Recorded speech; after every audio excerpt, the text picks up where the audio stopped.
पत्नी बड़े प्यार से कहती है क्या कि जी हाँ जब आप बाजार जाइएगा ना अच्छा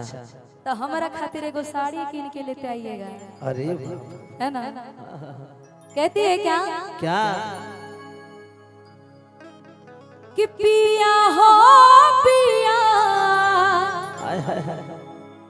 हमारा ले जी बाजार कि पिया हो पिया हमारा ले जी बाजार अच्छा कि हमें बाज के कि ये हो बाज के कि पिया हो बाज के कि नीले बई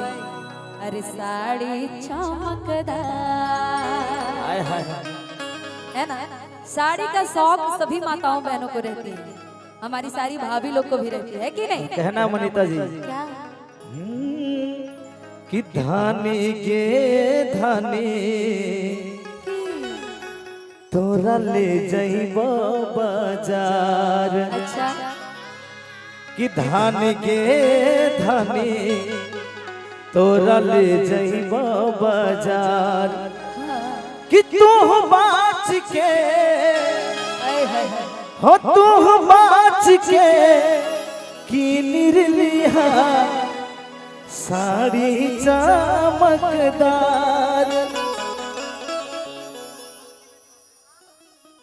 तो कहना है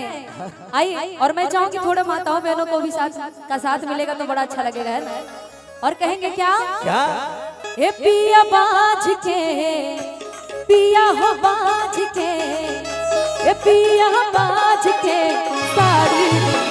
साड़ी चमकदार, पिया हो बाज के की ले साड़ी चमकदार, पिया हो पिया मोरा ले जी बाजार, पिया हो पिया मोरा ले जी बाजार, ए भी बाज के पिया हो बाज के ए पिया बाज के की ले साड़ी चमकदार, पिया हो बाज के की ले साड़ी चमकदार। क्या बात क्या बात ओहो हाय हाय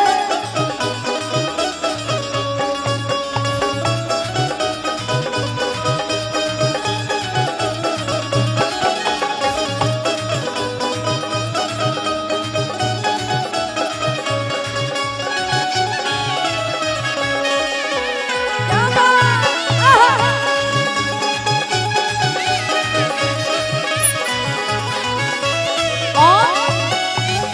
साड़ी तहले बेहतर मैं कुछ ले बकीन हो,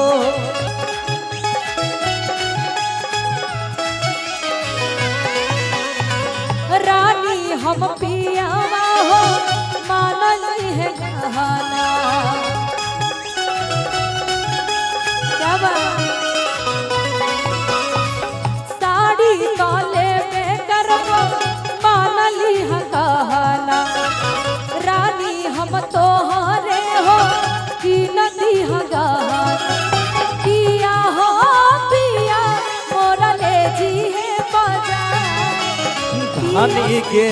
धानी तोरा ले जाइबो बाजार, एगो बात ए पिया बाज के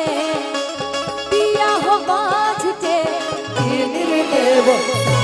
चमकदार, पिया हो बाज के की ले साड़ी चमकदार। ओहो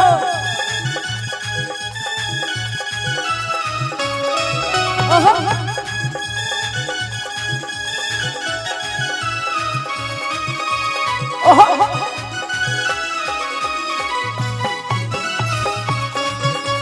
किनिर तोरा देबो हम लाला की चुनरिया,